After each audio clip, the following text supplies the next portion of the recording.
I wanted to have some time for you to share. I got my part to share about President Nelson, but as you're thinking about the impact that he had, it just, I tell you, I was looking at the pictures when he was 101, and it was just a few weeks later, he died. And we never heard anything about him getting sick. I kind of felt shocked, but then I had to say, David, he's 101. But usually we see our fathers kind of go downhill. And we saw him kind of a little bit sitting in a chair, right, and then wearing glasses, and so that was going, but I didn't think he kind of thought he'd just be around forever. And all of a sudden, it just shocked me. It was like, you didn't even hear the rumors, right? Did any of you hear the rumors? Like, oh, he didn't show up at this thing, and someone's saying this about him, and it was just, boom, it's gone. So, let's talk about it. What is the impact that President Nelson has made in your life? What will you keep doing or be inspired to do because of President Nelson? That's 7 years of scripture or of conference talks to think of. Come follow me. I know you just said that. Yes, no. You just can't say, come follow me. You got to say, okay, what is it about that has made an impact? Well, I think that prophetic for sure, because what did we do a year later? We had the pandemic shut down, and we were doing church in our homes that we'd already been practicing for a while, and our family has done it faithfully, and we still do, and it's been a great blessing for the life of our family, and I think for the church. Think about that. Do you think that the Lord said to him, hey, there's going to be a pandemic, everyone's going to be stranded in their homes. Institute this now so that they're ready. 100%. I see people saying no. You mean Revelation works with him the same as it does with us? We don't have the whole reason why, we're just told what to do, and it's not till afterwards. How is that personally good? Come follow me, blessed you personally, Daryl. Personally, it has helped me to be more consistent with my studies because it's given me a weekly format to follow, and I love how all the classes are the same, and even when I was teaching primary, we were teaching the same thing we studied at home, and I think it brought so much more of the spirit to church meetings because we were there discussing the same thing every week. Right, and then talks in church, we're referring to it. You go other places, you just hear everyone's talking about those same sections. I don't think we've ever been more unified with curriculum than we are now.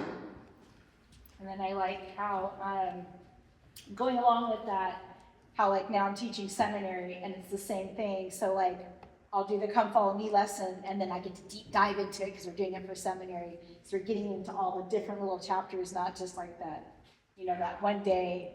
Because our ward does the one on Wednesdays, they do come follow me. So I always make sure I got the point on that. But then I get to do that every single day, and we're all on the same chapter. So like, it's so cool because then the kids, like when they come, they've been studying with the ones that study with their families, they know what's going on. Yeah.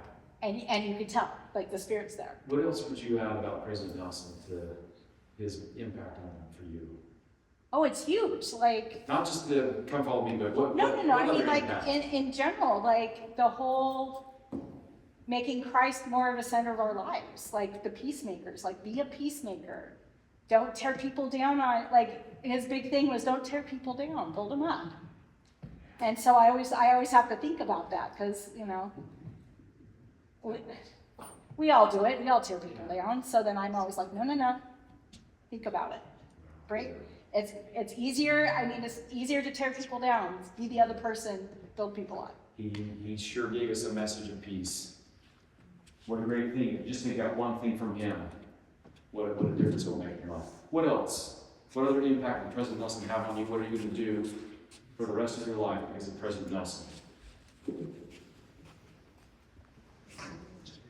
See, it's kind of like what I'm getting at here is, are any of you still studying the Book of Mormon every day? Because President Benson, long time ago, said, make a study of the Book of Mormon every day of your life. And I just tried to ever since. That was his impact. What's President Nelson's impact? Well, I'm a new convert. I've been a member for 7 years, and he's been the prophet the whole time. And I got to tell you, when I first started, I've been familiar with the church my whole life, you know. And then when I'm seriously considering actually joining, one of the problems I had, I didn't believe in prophets. I didn't believe that the oldest guy in the quorum all of a sudden is talking to God. It just, you know, it just didn't compute. And then I started reading a couple of biographies on President Nelson.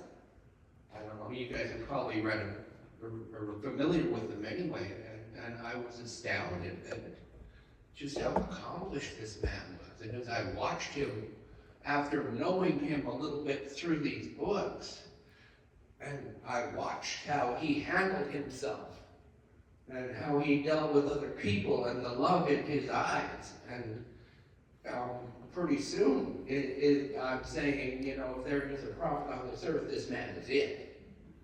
Because I've never seen anything like it, you know. And I'm convinced that they're all prophetic now. I'm convinced that these guys are sitting in this room, you know, they're all being guided. And they know it. To what extent, I don't know, but I'd sure like to know what God knows me. I would sure like to see the extent of it. Yeah. You know, what's happening there. Oh. And feel the spirit in their meetings. That's what he means to me. Thank you for that testimony. He means a whole lot to me. I love that. So many in here have, I started with President Kimball, who was before me. Okay. McKay? Is anyone before McKay? So in this group, from McKay here, but this is your prophet. Well, Sister Fitzpatrick's. Always will. Oh, Sister Fitzpatrick. What prophet? You- You were young. Oh, well, I wasn't baptized, I was old in my 20s, but as a young girl, when I went to church, it was always David okay. No, that's later. No? He was a prophet for a long time. Who else would like to share? Maybe someone's near Bill who can hand it to. I'll grab it from you. Bill, thank you. Okay. Thank you. Thank you. Any other impacts of President Nelson on your life? Impact of President Nelson. Do you guys remember the story where he was in the operating room and the surgeon got mad and threw the scalpel and it stuck in him? Yeah. And he responded very kindly and forgiving, and I gave him credit. You know, so I think that for me was a think celestial, think Christ-like, act Christ-like. He really lived what he taught. Yes. Amazing. And for me, President Nelson just made the gathering of Israel come alive. Like, I didn't even understand the full, scope of the gathering of Israel until President Nelson just kept teaching it. And even up to the point where he said anytime you do anything for anyone on either side of the veil to help them make covenants, you keep their covenants, you're gathering Israel. And I thought, wow, I can do this. Like, almost every day we're doing things that helps gather Israel. Took an abstract concept to make it very easy to understand and to accomplish. I actually written down what I read. It was something like he had given over like 475 talks as an apostle and prophet sooner or later. 3/4 of them had something with gathering of Israel. And early on in his ministry, he just felt compelled and read every verse that had anything to do with the gathering of Israel. So you think about that, back in the mid-80s, he's called, and the Lord starts just teaching him about gathering of Israel for this very moment. Pretty awesome. Any other thoughts? please, the impact, the lifelong impact of President Nelson. I think he was put in as the prophet, February or 2018, and it was early in the year. Yeah. I came back to church after many years of being away in November of 2018. And so he was a prophet, and I had happened to listen to conference in October. And that kind of was the boost to get me going. And I didn't look back. So obviously, he has definitely been a huge impact in my life. But what probably stands out for me is being a peacemaker. In my work, just this week, I constantly am thinking about it. A patient that was driving me crazy. I just didn't want to deal with her anymore, and I just kept on hearing, you're not being a peacemaker. You're not being a peacemaker. And it affected me. It affected how I treated her, and my attitude and her attitude completely changed. And it was amazing. And it turned out to be a great experience instead of a dreaded experience, just because of his words. You follow a prophet, you're blessed, and you bless other people by following a prophet. So I thought since he ended up dying at age 101, that we find whatever it is, take some time to really, the things that we shared now are really good. How can we make a little list, call it Life Skills 101, or Life Success 101. And just remember, at age 101, this prophet left you with some successful messages to get through life.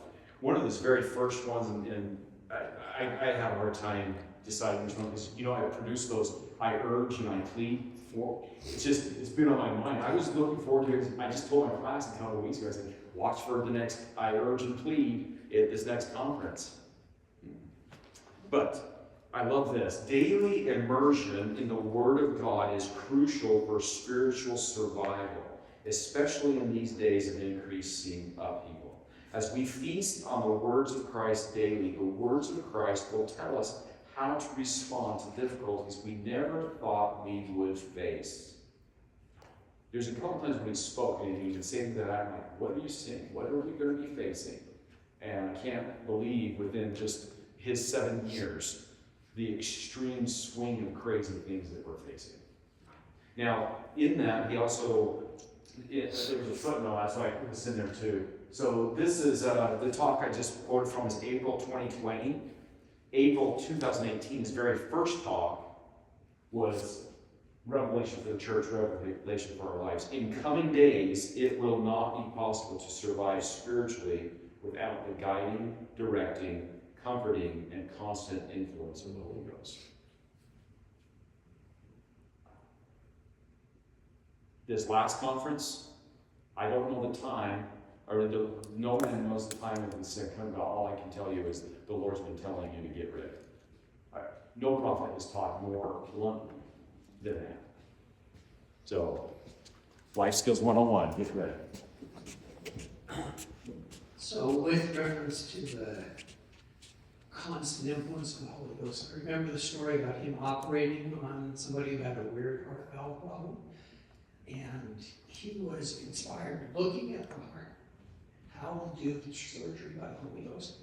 Do it this way, put the suture here, put the suture there. And I just think, most of you know I was an oncologist, but when I was practicing medicine, I wasn't inspired constantly because I wasn't looking for it, I wasn't trying hard enough. What a great thing to learn from him. In fact, I think he said that he saw dotted lines of where to go. Yeah. Just go along the perforated edge here. Terrible. But this was constant inspiration, even in his professional life. It was everywhere. He wasn't a Sunday member. So, wow, here we go. President Nelson, you know the story. You know how this all works. President Nelson, he passes away. We lose him. But wow, what a glorious reunion in the next life of his two daughters that died of cancer, and his wife. And as we all know, this happens.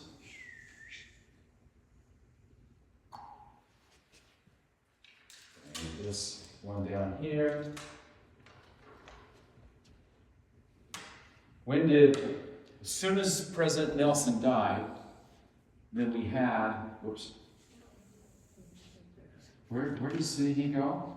After Mr. Ball. After Holly. Yes. Very good, just checking. Goes into the quorum of the 12. Did any of you watch the memorial? Yeah, it shocked me. Because of course he conducted, and they introduced him as President Oaks of the Quorum of the 12. And then the last two speakers, Elder Holland and Elder Iron. He didn't use president. Just that little subtle thing was teaching us about the whole order of things, and there's no first presidency anymore, and those two aren't presidents anymore. Yes? I have personal experience with that. When I was a medical student at the University of Utah, Let me amplify your voice here. I was doing a rotation at LDS hospital. The prophet was in the hospital. And the counselor in the presidency was, the first counselor in the first presidency was there. The prophet was not with it. He was dying. And a member of the Quorum of the 12, who was the acting president, who was the president of the Quorum of the 12, came in, and when I saw this, and he said to the member of the first presidency, "What can I do to help carry your load?" So he got an assignment and he left to go down to the elevator, and the prophet died. We're talking about a minute and a half later. And so my intern, who I was working under, was sent to go catch him at the elevator and have him come back. He came back in, realized that this is the president of Board 12, came back in, realized that the prophet was dead, and the previous counselor, the first counselor, the first presidency said to the president of Board 12, "What can I do to help you carry your load?" Just like that. Wow. You were there. Yeah, I watched it. I was in that room. Which problem? This would have been, Holy smoke. All right, wow, I can chills. This is a picture I don't think I've ever seen in the church news or in Deseret Book or Deseret News. And so this conference, that's what the central picture will be in our insights. We're always used to seeing the three on top.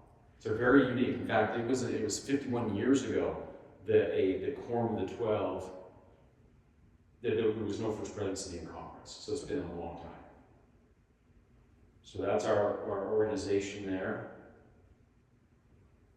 70 bishopric, general authority 70s, general over the whole church, and then in our area, the U.S. West area, we have area authority 70s.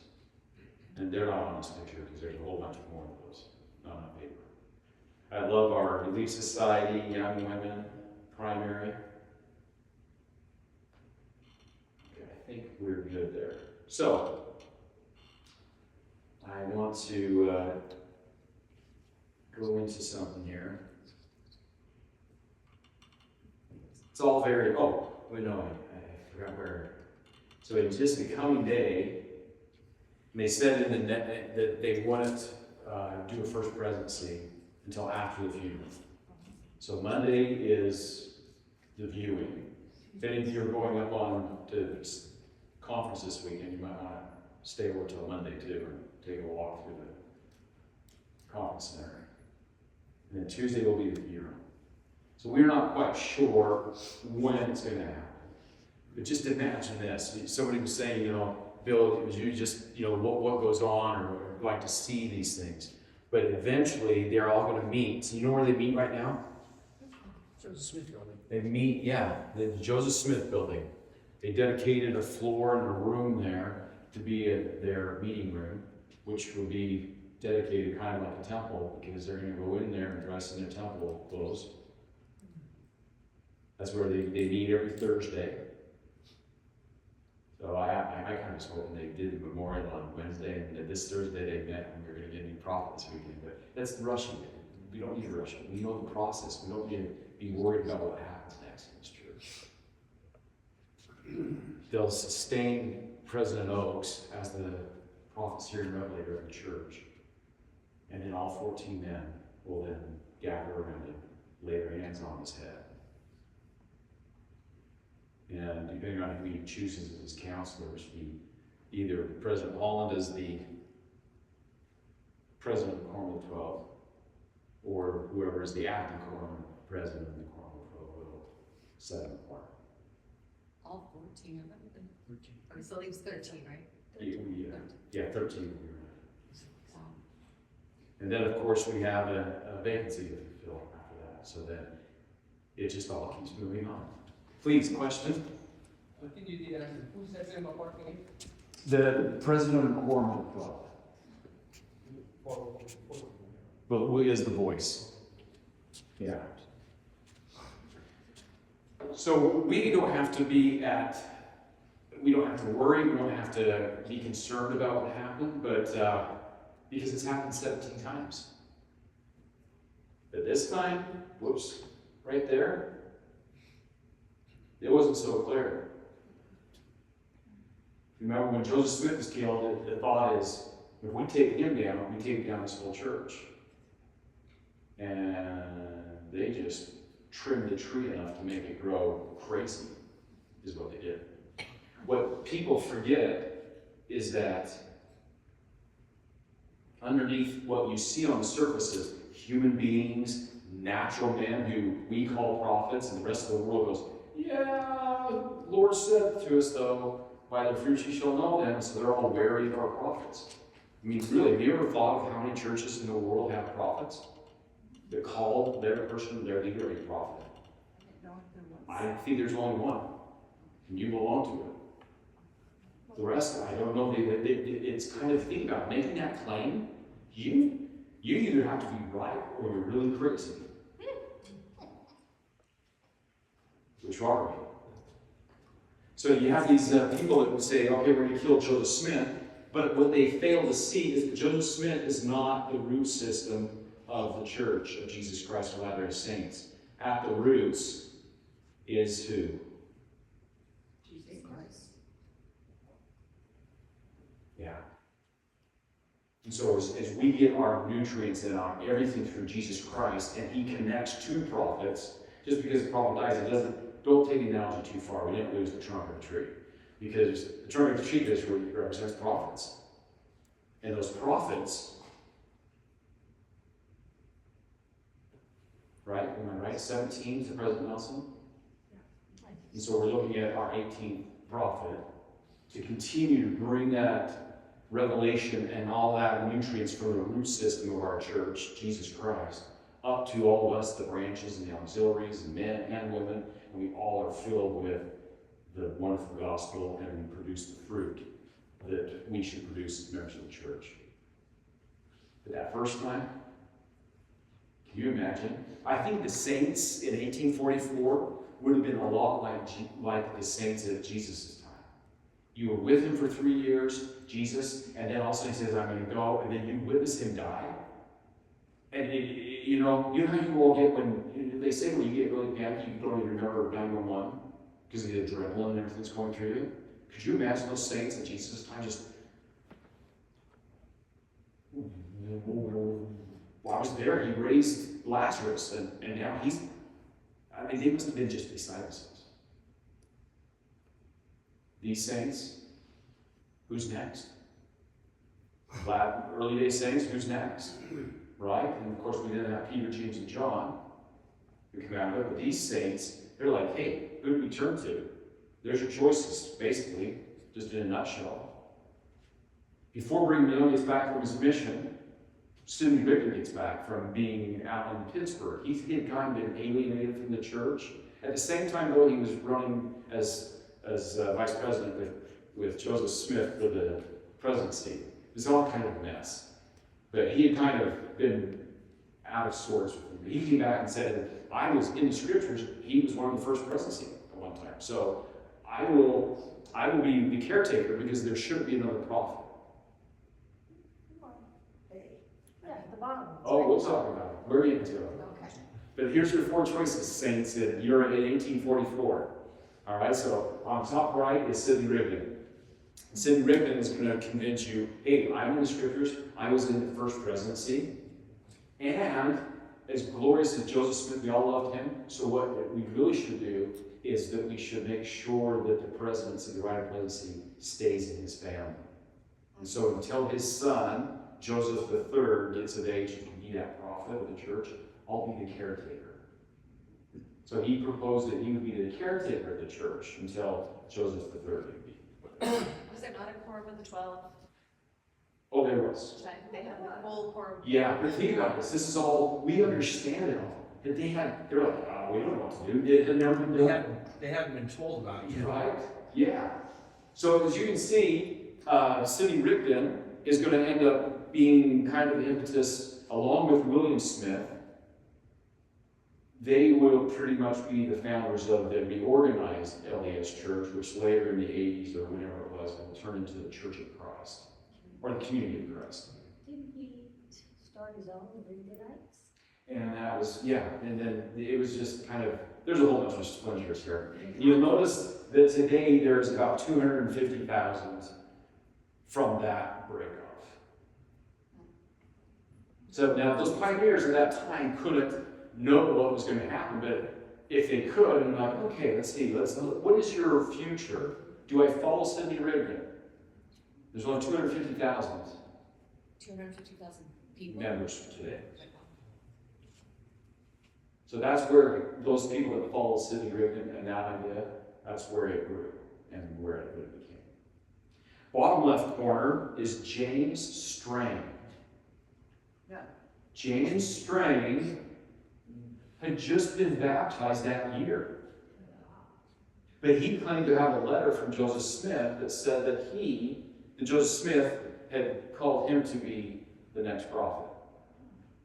He takes a group of people that believe him, and they go up to, it says Old Voorhees, but it's up in Michigan. There we go, Michigan. And they end up on an island. They call it's Beaver Island. And as his little group grows, he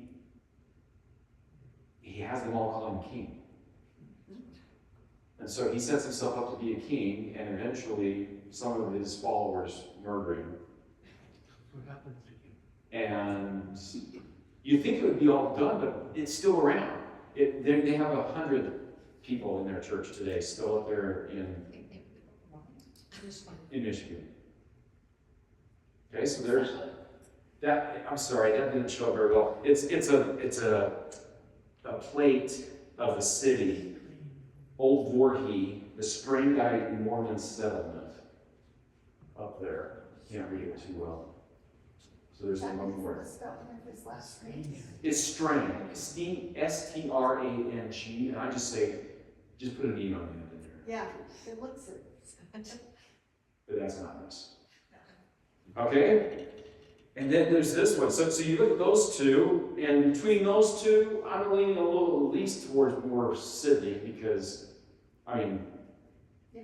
yeah. Because the other one had no claim, right? At least we have the first presidency member, whatnot. This other one, maybe a good choice. Lyman White, Quorum of the 12. So he was in on everything. He did hear everything. He did hear about keys, and he heard Joseph Smith's last words. Part of the plans, and it's not like Brigham Young took the saints and started going, okay, let's just get a Urim and Thummim and try to see where the Lord's taking us. They had made plans to go to the Uinta Basin. But they had also, Joseph Smith had also had Lyman White look into going to Texas. And they had already made plans. Do you know that if the saints would have gone to Texas, Texas was going to give us what we see down today as the Panhandle? Go to the furthest east point of that Panhandle and just draw a straight line all the way down. And we get everything west. We can't get any breaks. We just get all that Texas tumbleweeds. But under it's a bunch of oil. That's what we would have done. Tornado Alley. Tornado Alley. Lyman White, please. Oh, I just have a quick question. So, because Joseph Smith received revelation that his seed would still have the priesthood keys. So if that were the case, wouldn't his son that, you know, did take over the Church of Christ, or what was it, the Community of Christ, wouldn't they have something? Well, like they would have priesthood, Okay, but not necessarily keys. 'Cause so keys the is gonna be- priesthood. They would, yeah, they'd have. Because I know priesthood. he received revelation that like his seed would have the priesthood, so that's why I Yeah, was exactly. wondering how. And that it's would different, work. they have the priesthood than the keys. Yeah, that's The true. keys is in position of, you know, like you could say at this moment that Lyman White has keys the same as Brigham Young. And so Lyman White is going to take a group of about 250 and still go to Texas. You can almost see him going, you know, I'm going to be true to Joseph. And he put me in charge of that place, so I'm going to be there. Brigham was in charge of Great Basin. Brigham said, I'm going to take him here. So he only takes 250 to Texas. And they set up a number of colonies there. One of them is called Zodiac. And that's a little picture that somebody has drawn it up. It later got totally washed out by that river next to it, which I thought that was, you've experienced one of those. It's the same area that we just saw this past summer. Like a little need. It just happened in Texas, and it happened in this place. In one of the, we never got there and saw it, but No, we did, in Austin. you know, well, we know, yeah, we saw a sign that said Mormon settlement, and behind the sign is Lake Travis. So underneath that water is one of our communities. But then in another museum in Fredericksburg, they have a mantle, and, you know, just a piece of wood that goes on, you know, as your mantle. I had explained that with my wife stays there because I didn't know they even knew what a mantle was.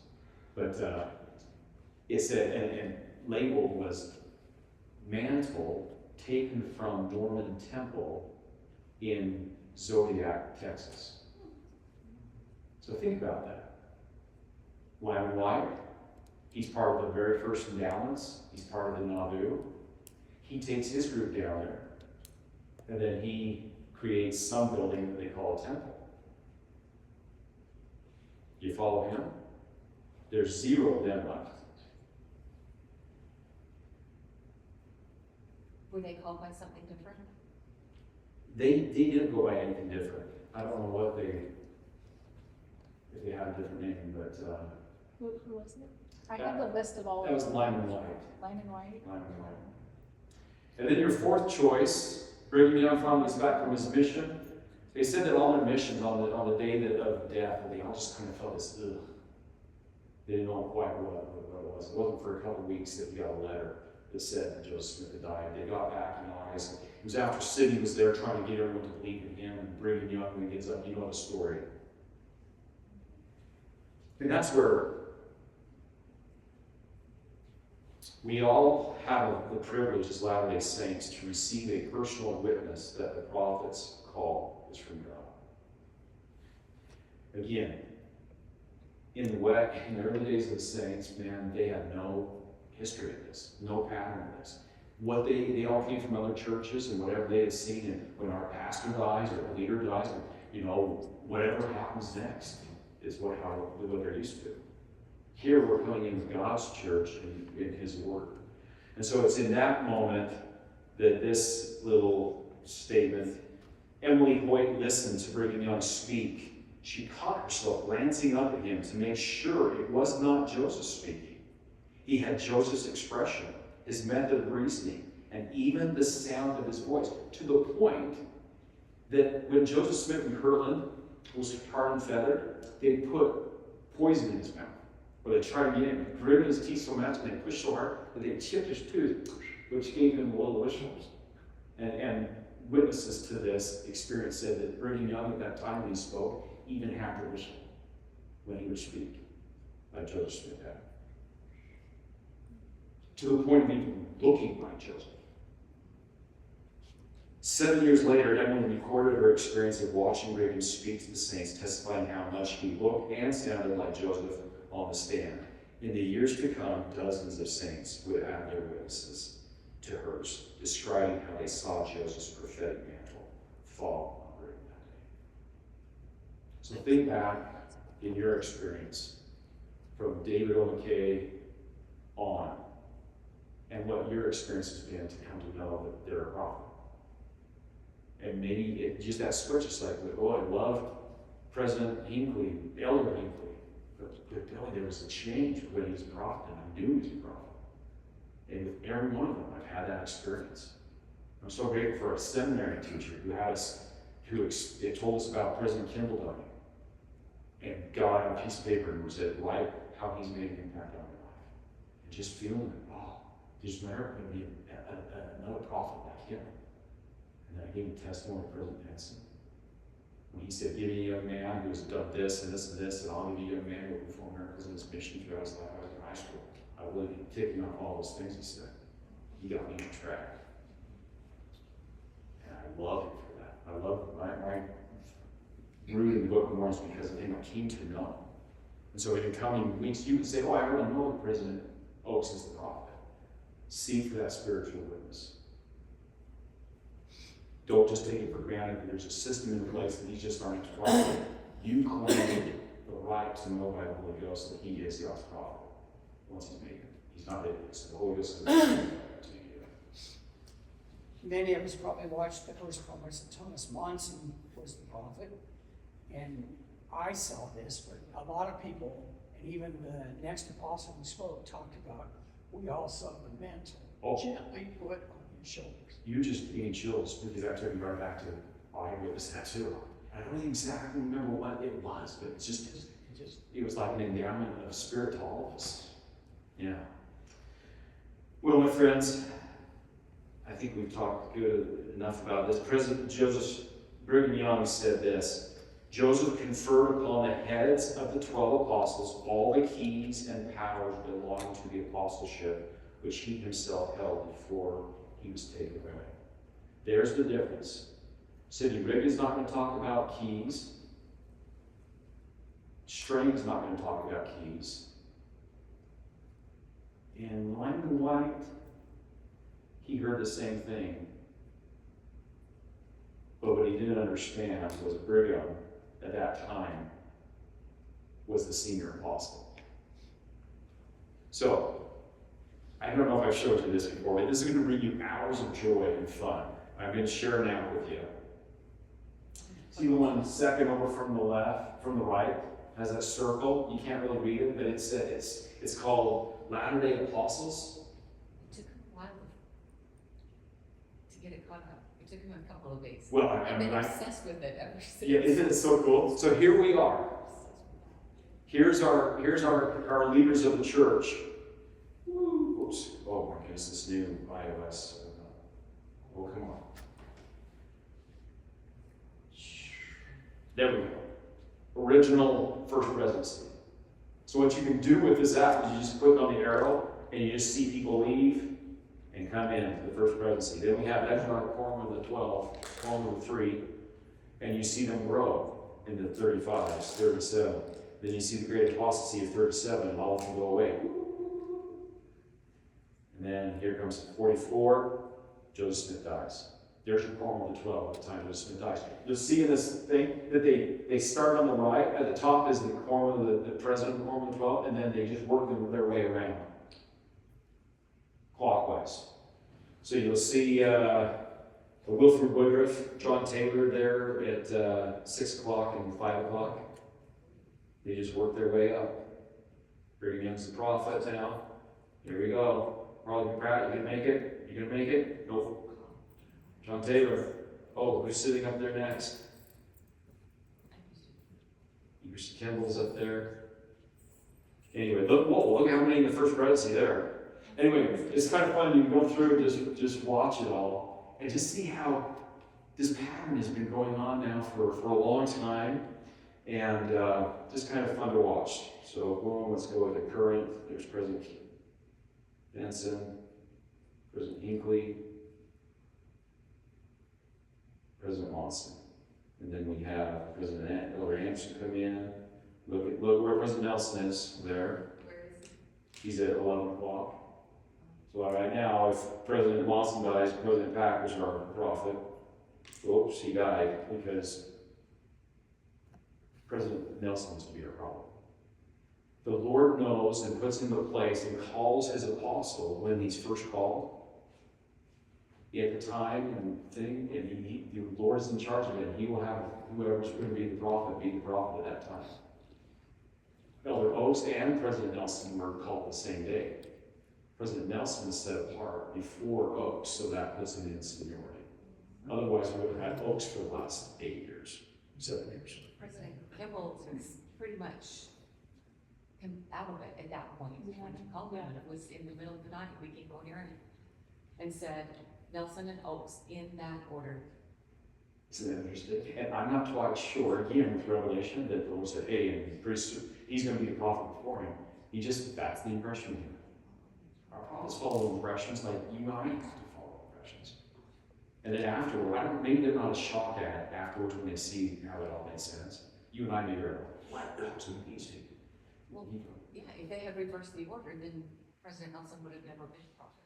No, you're right. Oh, man.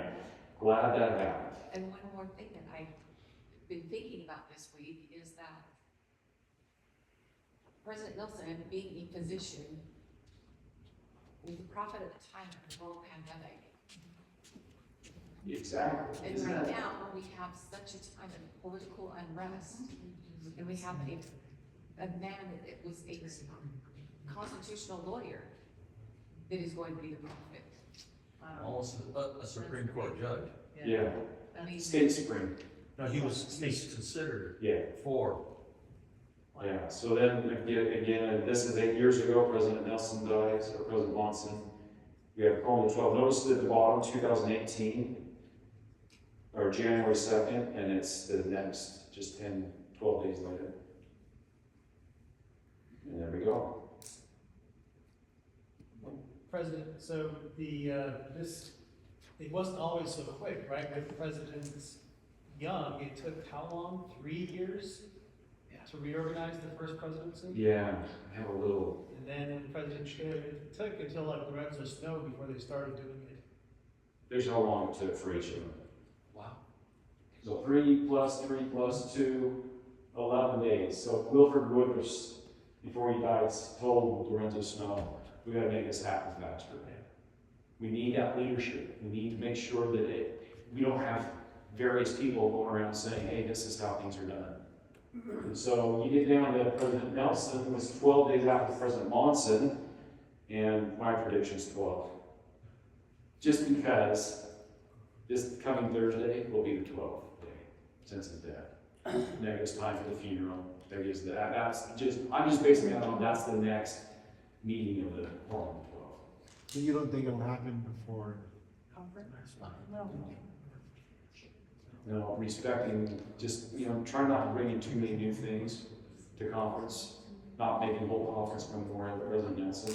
I mean, we love him, but we also don't. We need guidance. So, there you go. Yes? I just think it's interesting how humble they are. I remember watching a watching a tape of when President King was installed as prophet. In his first address, if I can do this, he stood at the tap. Just a second, Brother Olson. You just have such good things to say. You need to amplify your voice there. President King, when he was made a prophet, he stood at the podium in the tabernacle and cried and said, "You will never know how hard I prayed that this day would never come." Isn't that amazing? Here. We see Kimball never thought he would be. bless our Catholic neighbors, there's different groups and people saying, we need our guy to represent this, and there's this kind of jostling and a bunch of 70s coming together, or their cardinals coming together, and deciding. Isn't it just kind of nice that this is our order? We don't have to be worried or fearful. These are humble men that aren't seeking out position. And I remember watching President Hunter say, "I don't know why the Lord has asked me to do this, but since he has, let's roll our sleeves over." Yep. And my takeaway from President Hunter, he's one of the most powerful ones for me. Have it recommended. Even if you're not close to a temple, get a recommend. He didn't say to us, because they're coming. But he was preparing us. He was the Elias before the Nelson and 200 plus temples. Hinkley. And well, Hinckley, yeah. My friends, one of the beautiful things about all this, I just love, is that all of this goes back to what President Brigham Young said about the keys. And just real quickly, and we may not go full time tonight, but in Matthew chapter 16, Jesus said, promised keys to Peter. The keys of the kingdom will give it to you. The next chapter, chapter 17, is Mount of Transfiguration. Now, the rest of the world goes, okay, yeah, they were up there, and Moses and Elijah were there, and Peter, James, and John were there, and all we get is at the end of whatever happened, Peter says, it's good for us to be here.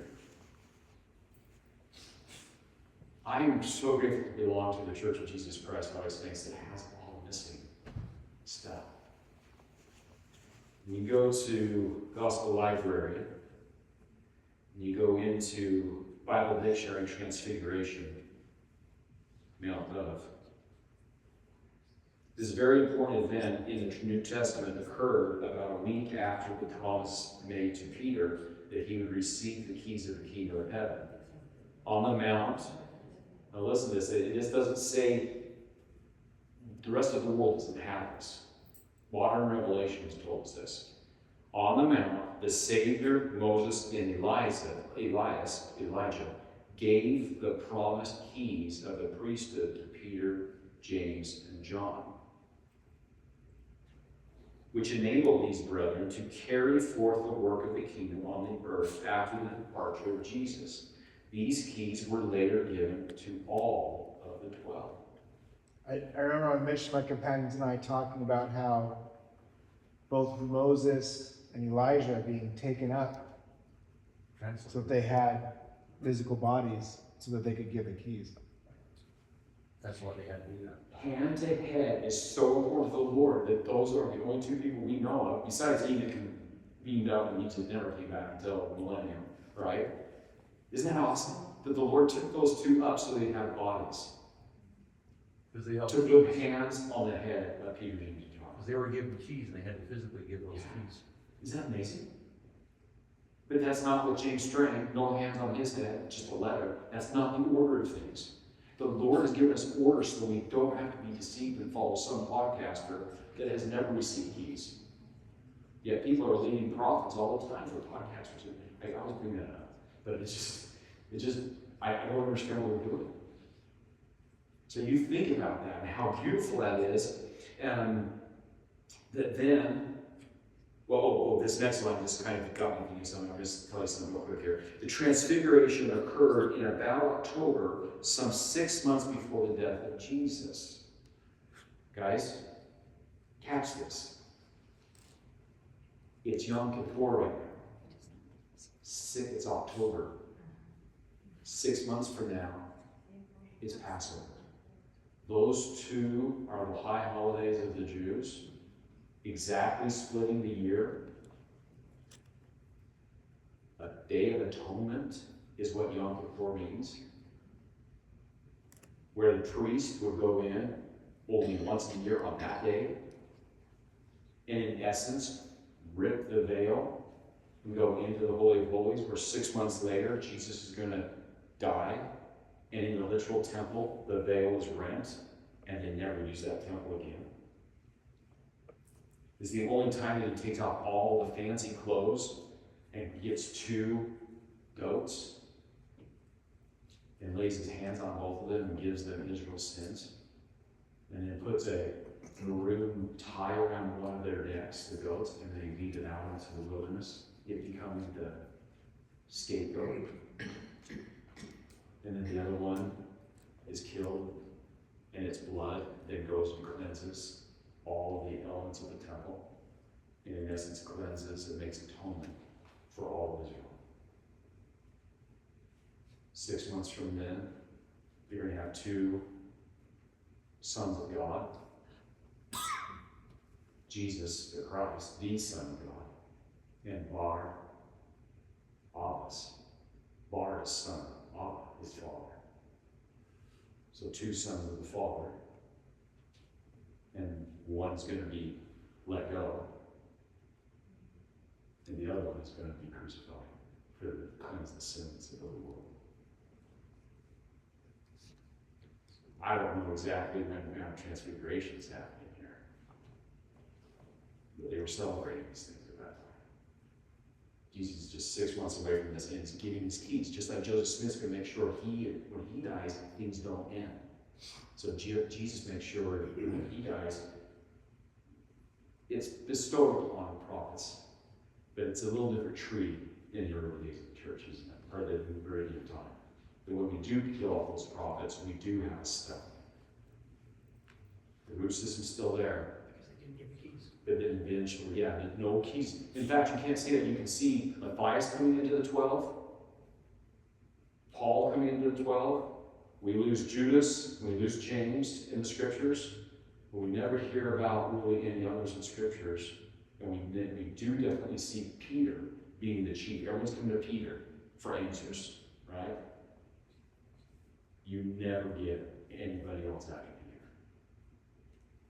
We're in a day where we've seen 17 Peters since Joseph Smith. 16 Peters since Joseph Smith. Wow. Do you guys feel like you won the lottery? 17 million members of the church out of 8 billion in the world. We're still quite a minority, but man, we should be living like we got something special, because we do. Please. When he promised us, when he went to Joseph Smith, that it would never be gone again. What happened in Peter's time would never happen again. Exactly. Isn't that amazing? We belong in that time period. We qualify for this day. That is so awesome. And then to realize that those same three then come and give the apostolic blessings to. They restore the priesthood, they restore the keys. So it keeps, it shows us order. Right? And with order comes, how does it make you feel? Peace, secure, calm. The rest of these things can be going on in the world, and it's always happened sometimes. But God is in charge. And he had put into place an order and a system where we're going to be taken care of by our prophets who are just placeholders right now. So one of these days, Jesus is going to be here. And he will be our king. We'll switch to a kingship instead of a hierarchy of priesthood, I guess. And I just testify that the Lord has truly blessed us, that he is in control of all this. He's the root system to all of it. And I hope that and pray that all of us will stay connected. And especially this weekend, get connected to the messages that are going to help us produce fruit. We've seen in President Nelson somebody who was so connected. He was producing fruit even when he was in surgery, having scalpels thrown into his arm. He was always representing the roots of the tree. By their fruits you shall know them. I hope and pray that all of us can improve our fruit this weekend in what we hear from our prophets, seers, and revelators. To remember that you're asked, it's part of your temple worthiness. Do you sustain the president of the Church of Jesus Christ of Latter-day Saints as prophet, seer, and revelator, and as the only person on the earth authorized to exercise all priesthood keys? I hope that means a little more to you. It's not just a frivolous thing.